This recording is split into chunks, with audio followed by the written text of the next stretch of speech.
Imagine que você quer muito uma coisa, mas toda vez que pega ela, acaba pegando uma outra que nem queria. Complicado, né? Aqui na CBMM, para separar uma coisa da outra, ou seja, para separar o nióbio dos contaminantes, transformando materiais em soluções sustentáveis, investimos muito em recursos como tempo, dinheiro, profissionais e tecnologia. Por isso, a gente precisava de uma solução que aumente a recuperação de nióbio e, ao mesmo tempo, reduza o fósforo, que é um dos principais contaminantes, e, ao mesmo tempo, ainda reduza os custos. Para uma empresa como a CBMM, líder mundial no mercado de produtos de nióbio, que tem capacidade de produzir 150 mil toneladas por ano e atende a mais de 400 clientes em mais de 40 países, imagine o impacto que essa solução teria. A nossa jornada inicia aqui, na planta da CBMM Araxá, em Minas Gerais. E esse é o time multidisciplinar, envolvendo processo, produção, automação, que topou o desafio. Bom, e para explicar como eles chegaram nessa solução, eu vou conversar com a Renata. Vamos lá! A relevância desse projeto era tão grande que ele foi priorizado no levantamento de problemas da área. Para vocês entenderem melhor, na primeira etapa da cadeia produtiva, chamada de concentração, recebemos o minério e aumentamos o teor de nióbio para valores pré-determinados. E com isso, temos uma redução de contaminantes, mas ainda não é suficiente para chegar ao patamar exigido pelo mercado. Por isso, temos a pirometalurgia. O resultado vai então para a metalurgia e, por fim, britagem, embalagem e expedição dos produtos. Nesse processo, a gente viu que nossa melhor oportunidade estava na concentração. E por que na concentração, Renata? Deixa que eu explico. A dificuldade desse processo está no comportamento do nióbio e do fósforo. A gente sabia que um menor teor de fósforo no produto da concentração favorecia as próximas etapas, reduzindo custos de insumos e aumentando o ritmo de produção.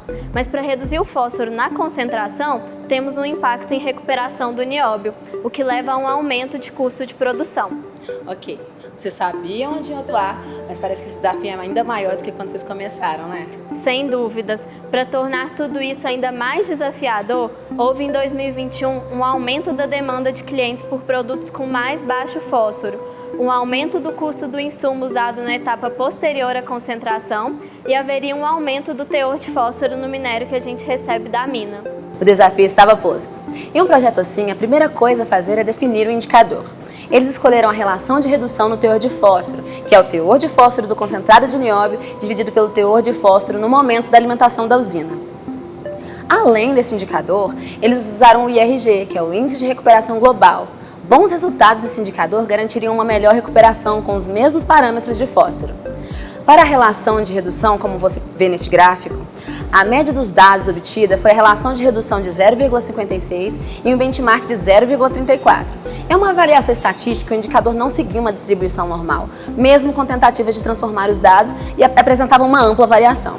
Quem vai nos contar como eles enfrentaram isso é a Daniela. A gente realmente tinha muito trabalho pela frente. Pela análise de lacuna, foi estabelecido uma meta para 2021 diminuir de 0,56 para 0,50 a relação de redução do fósforo, uma captura de 30% da lacuna. Além disso, a gente tinha que minimizar as perdas de nióbio. Não era uma meta fácil mesmo, né? Com o indicador e a área de ação escolhidas, começou a investigação do problema. Foi feita, então, uma árvore de estratificação em 3 níveis, usina de concentração, circuitos e faixa de tamanho de partículas. Focamos na concentração 2 por ter maior produção. Números analisados. Dá para ver que o circuito 1 possui a pior relação de redução, até mesmo concentrando o fósforo de entrada em alguns momentos e também com ampla variação ao longo do processo. O gráfico de Pareto mostra que o circuito 2 tem a maior influência no teor de fósforo final, principalmente devido à produção maior, seguido dos circuitos 1 e 3. Em relação às frações granulométricas, a maior influência no circuito 2 são das partículas mais finas. Em função dos resultados, a equipe resolveu trabalhar nos circuitos 1 e 2. No circuito 1, foi proposta uma redução de 22% e no circuito 2, de 7%. Foco estabelecido, é hora de botar o time em busca das causas, não é, Fabiano? A palavra-chave aqui é cooperação, não é? Através de um brainstorm, diagrama de causa e efeito e 5 porquês, chegamos em 16 causas raiz. Após comprovação e priorização, 14 causas foram classificadas como fundamentais. Destacamos aqui 4 causas fundamentais: a configuração do circuito de grossos, não estava ajustada no ponto desejado para obter a melhor performance possível. Verificamos um teor de nióbio no rejeito final maior que na etapa intermediária, levando a uma perda de nióbio. Verificamos ainda um enriquecimento de fósforo no circuito de grossos, pois tínhamos baixa eficiência de separação de nióbio e contaminantes na última etapa. Havia uma incerteza nos parâmetros que influenciavam na obtenção da especificação desejada de fósforo neste novo cenário, o que poderia prejudicar a seletividade. Verificamos em caracterizações a presença de partículas mistas de fósforo e nióbio. Em uma análise de recuperação por faixa granométrica, vimos que tivemos uma pior recuperação nas partículas mais grossas. Então, a quarta causa foi a moagem insuficiente do minério para que haja a liberação das partículas. Em seguida, foram levantadas 21 soluções em um brainstorming com a equipe. Fizemos a priorização e a análise de viabilidade de cada uma delas em conjunto. O risco das soluções foi verificado e o plano para mitigação foi feito. Foi elaborado um plano de ação 5W2H e um plano de gestão de mudanças dessas ações. Destacamos as soluções para as 4 causas principais. Adequar o fluxo do circuito de flotação de grossos, C1, para evitar o enriquecimento de fósforo e perda de nióbio. Avaliar efeito dos reagentes de flotação e informar aos operadores a influência de cada um deles na qualidade e realizar a melhoria no moinho de bolas para garantir maior grau de enchimento, atingindo maior liberação das partículas. Silvia, agora é a hora da verdade. Estamos agora na fase do plano de ação. Estamos saindo da teoria e indo para a prática. Conta pra gente como é que foi a implementação dessas ações. A primeira ação implementada foi a troca na configuração do circuito de flotação de grossos. Foram feitos testes industriais com a alteração de um fluxo rico em nióbio, que ia para a última etapa do processo e passou para ir para a primeira etapa a partir de um mangote. Nos testes foi verificado um aumento na recuperação do nióbio e uma redução no teor de fósforo. Nayara, estávamos no caminho certo. Show. Outro ponto foi o desconhecimento de quais parâmetros mais influenciavam na obtenção e especificação do fósforo. Para descobrir isso, foi feito um planejamento fatorial de 4 fatores, que eram coletor, ativador, pH e granometria. E eles foram alterados em 3 níveis. Foi verificado o efeito de cada um desses parâmetros na obtenção e especificação de fósforo. E os mais significativos foram o ativador, granometria e o pH.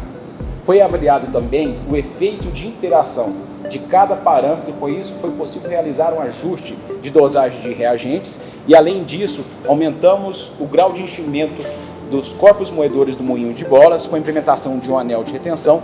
Com isso, diminuímos a granometria e, consequentemente, o teor de fósforo.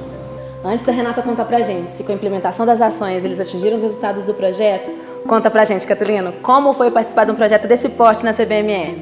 Foi muito importante participar desse projeto aqui na CBMM e muito gratificante ver os resultados alcançados, como otimização do processo, aumento da recuperação, otimização no uso de recursos naturais e aumento da lucratividade. São projetos assim que motivam e trazem melhores resultados. Agora conta pra gente, Renata, atingiram as metas ou não? Com o resultado das ações, foi possível atingir uma relação de redução de fósforo de 0,45 no acumulado de 2021, frente a uma meta de 0,50, uma captura de lacuna de 50%. Quanto ao IRG, a gente obteve 97,4 frente a um histórico de 94,8, nas mesmas condições de fósforo da alimentação e do concentrado. Com resultado positivo, atendemos às necessidades de teor de fósforo da nossa cadeia e a demanda de mercado.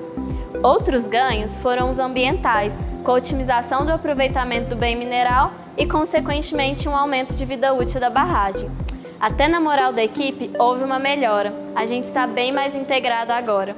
Além disso, foram minimizadas as perdas de nióbio e tivemos um custo evitado de R$ 1.600.000. Por fim, confirmada a solidez dos resultados, os documentos que precisavam ser alterados foram avaliados no plano de gestão de mudança e foi feito treinamento da equipe. Foi elaborado um OCAP para ação em eventuais desvios e um plano de monitoramento de processo. Além disso, foi feita a disseminação do projeto em um workshop de gestão interno para outras áreas da empresa. Parabéns, pessoal! Que trabalhem!